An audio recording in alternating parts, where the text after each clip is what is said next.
자, 자유한국당 쪽 이야기를 잠깐만 또 하겠습니다. 막말인데요. 이제 피로감을 넘어가지고 좀 증오가 생겨요. 이런 말들을 어떻게 이렇게 쉽게 뱉지 하는 말이 있는데, 자유한국당 쪽의 막말, 첫 번째, 김문수. 근데 이분은 이제 우리가 총정리한다는 의미에서 네. 이분의 과거 행적을 네. 조금 살펴볼 필요가 있는 것 같아요. 지금 기억하실지 모르지만. 불과 얼마 전에 있었죠. 네, 그런데 이분이 말지에 보시면 선호련 사건으로 서울지역노동자연합 그 사건으로 들어가서 엄청난 고문을 받고 나오면서 그놈들은 짐승이었어. 이런 얘기를 합니다. 그러다가 극적으로 변절 뭐 그런 걸 하게 되는데요. 그때 선호련을 했다는 건 운동 중에도 민주화 운동의 흐름, 노동운동의 흐름 중에도 가장 왼쪽에 있었다. 그거를 얘기하는 거거든요. 가장 왼쪽에 있던 자가 가장 오른쪽 뉴라이트까지. 네. 근데 그 뉴라이트로 그냥 간 게 중요한 게 아니에요. 가서도 예전에 참여정부 때도 토론에 나오면 가장 색깔론을 아주 진지하게 펴시고 그런 분이세요. 그래서 이분의 막말은 지금도 계속되고 있는데요. 그 수준이 도가 넘쳐도 한참 넘었습니다. 그래서 김문수 전 경기도지사가요. 이게 보통 청출어람이라는 말이 있잖아요. 이게 청출어람, 문수, 준표. 누가 더 원조에 가까운가요? 원조는 그래야 청출을 결정할 수가 있어요. 홍준표 대표 아닐까요? 청인지 람인지를 결정할 수가 있는데. 네. 지금 최근에 저 기억나는 것만 해도 네. 문재인은 김정은의 기품조란 말도 얼마 전에 했었고요. 네. 다음에 최근에 한 말은 문재인 대통령은 정신 이상자. 나 미치겠네. 이 말은요, 김문수 이전에 김무성 의원이 그런 말 한 적 있어요. 정신줄 놨냐, 이런. 정신 이상자라니요. 그러니까 우리는 이렇게 되면 여기서 이제 그 주어를 바꿔야 되는 거죠. 그러니까 이게 지금 건국절 논란에 관련된 이야기예요. 네. 1948년 8월 15일 날 우리나라가 건국했다는 건 세계가 다 아는데 문재인 대통령이 이번에 중국 갔었을 때 했던 말이죠. 네. 임정 수립이 즉 대한민국의 건국이다. 이건 헌법에도 나와 있는 거잖아요. 근데요, 이것도 김문수 전 지사들이 공부 좀 하셔야 돼. 미국의 경우도 독립선언일을 건국일로 해요. 그래서 이게 나라마다 주요 가치를 어디다 두느냐가 중요한 거예요. 그래서 문재인 정부, 그 다음에 그 이명박근혜 정부 이전의 모든 대통령은 1919년에 우리가 독립을 선언한 그 시기에 영토 수복을 위해서 우리가 국가를 수립한 것을 가장 중요한 가치로 여기는 거예요. 그러니까 다른 건 없고요. 뉴라이트라든지 지금 구 집권 세력들은 자기 자신들의 친일 행적을 가리기 위해서 네. 건국절을 45년 이후라고 주장하고 싶은 거잖아요. 네. 그들은 그때 일제히 부역하고 있었고 어떤 분들은 이미 상해나 이런 데서부터 독립운동하고 있으면서 국토는 빼앗겼지만 정신을 건국해서 이어오고 있었던 거잖아요. 그 가치를 높게 사기 때문에 네. 굉장히 많은 사람들이 그런 정신에 찬성을 하고 있는 건데도 불구하고 생각은 다를 수 있다고 생각합니다. 그런데 정신 이상자라는 표현을 써가면서까지 공격할 필요가 있냐고. 그러니까 문재인 대통령에게 정신 이상자라는 표현을 쓴 그 정치인이야말로 스스로 말한 대로 정신 감정을 받아봐야 된다. 이렇게 국민들은 생각하시겠죠. 제가 지금 한 말 너무 정치인 같지 않아요? 그렇죠. 예, 주어 없이 그냥. 저희도 반면교사로 삼아 이렇게 늘어갑니다. 근데 김현 대변인이 속 시원한 논평을 했습니다. 예. 네, 그거 한번 읽어보시죠. 지난 총선에서 김부겸 현 행정안전부 장관에게 3만 표를 뒤져 낙선한 김문수 전 지사가 국민들의 반짝 이문을 끌기 위해 회계망측한 망언을 했다. 적폐청산과 국민의 삶의 질을 개선을 위해 밤낮 없이 매진하며 70% 이상의 국민으로부터 국정 운영을 잘하고 있다는 긍정적 평가를 받고 있는 문재인 대통령을 향해 정신 이상자라고 막말을 하다니 김문수 전 지사야말로 제정신이냐고 묻지 않을 수가 없다. 김문수 전 지사의 기이한 행동과 말은 어제 오늘의 일이 아니죠. 문재인 대통령을 일컬어 김정은의 기품조라고 아까 푸나님이 말씀하셨던 대로 라고 하질 않나 이 점도 짚었고요.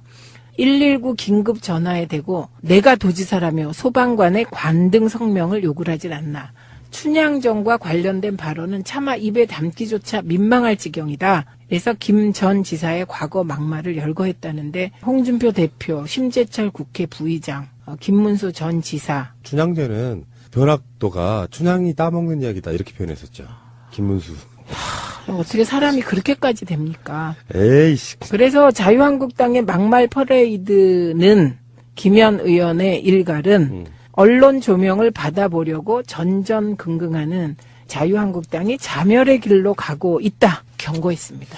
김현 화이팅! 그리고 김상훈이라고 처음 들어봐요, 이분. 정말 국회 활동 지금 대구 서구 현역 의원인데. 아, 대구군요. 예. 네.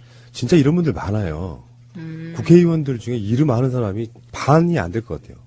처음 들어본 사람 많아. 반도 안 되는 것 같아요. 300명이나 되다 보니까 그 중에 제일은 최민희였죠. 고맙습니다.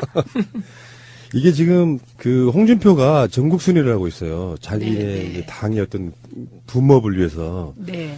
처음으로 대구시당 갔고 그 사이에 이제 뭐 대구에 셀프 공천한 거 네. 여기 드러나고 그래서 그 대구 가가지고 이야기하는 중에 뭐 나는 출마는 안 할 거다. 그러나 대구에서 정치는 해보고 싶다. 뭐 말도 안 되는 술은 먹었으나 음주운전 안 했다. 뭐 이런 소리 같은 비슷한 소리 했는데 네. 문제는 그때 나왔던 김상훈 자유한국당 의원이 문재인 대통령의 당선 원인을 세 가지로 꼽는데 첫 번째는 노무현 전 대통령의 자살이고 두 번째는 최순실 게이트고 세 번째는 한국당이 오만이었다 이렇게 얘기를 하면서 또 돌아가신 노무현 대통령을 소환하는 아휴. 이런 얘기 좀 안 할 수 없을까요? 안 할 수 없을 것 같아요. 왜냐하면 콘텐츠가 없어요. 이 얘기 말고는 할 말이 없어요. 정말 안타까운 일인데요. 이게 그러니까 미래에 대해서 뭐 할 말이 없는 거예요 지금. 근데 저는 이 부분이 해석하기 나름으로는 틀렸다고 생각하지는 않아요.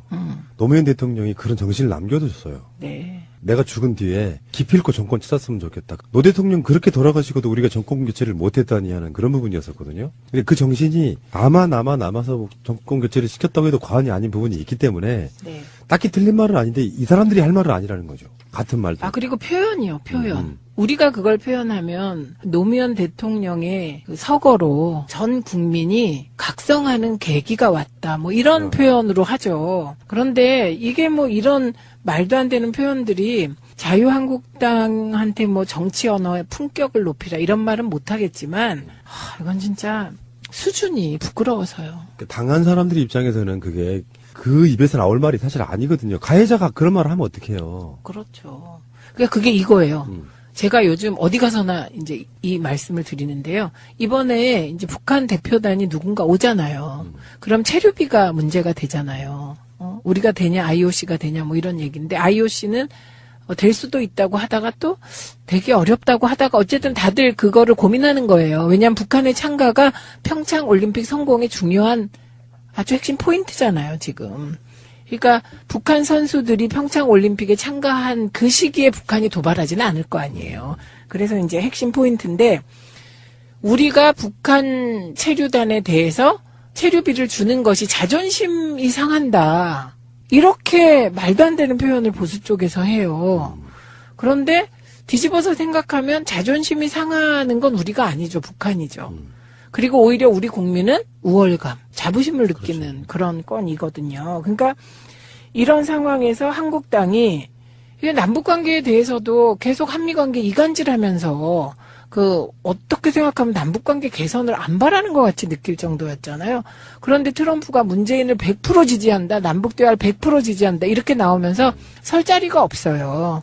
그러니까 오죽하면 1987년에 박정철 열사 고문 사건을 보수 정권이 밝혔다 이렇게 말을 할 정도니까 콘텐츠 제로임을 선언하는 거죠. 원래 보수는 품격으로 자기들의 정체성을 말하는 거 아니에요? 정상적인 보수는. 지금 사실 건강한 보수란 이름 붙이려면 문재인 대통령 정도가 건강한 보수 아닐까요? 네. 합리적 보수가 저는 문재인 대통령 같아요. 근데 이게 워낙 상대적 개념이라 정책 아젠다나 뭐 복지라든지 문재인 케어를 보면 또 진보예요. 노무현 대통령이 스스로 그러셨어요. 그러니까 보수 리버럴이다 나는. 자유주의자다. 네, 그래서 참여정부는 자유주의 정권이다. 그러니까 한국이라는 곳이 좀 약간 분단 상황이 있기 때문에 네. 보수적 개념의 용어가 좀 상당히 다른 나라랑 다른 측면도 분명히 있고요. 네. 그걸 끝까지 이용해 먹는 자들이 지금도 마찬가지잖아요. 네, 그렇게 이용하다가 막말의 늪에 빠져버렸어요.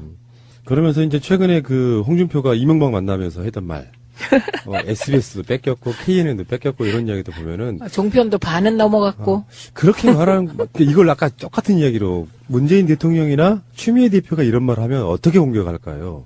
그 관점을 한번 가져볼 필요가 있는데요, 그들도. 그들도 그렇고 언론도 그렇습니다. 저는요.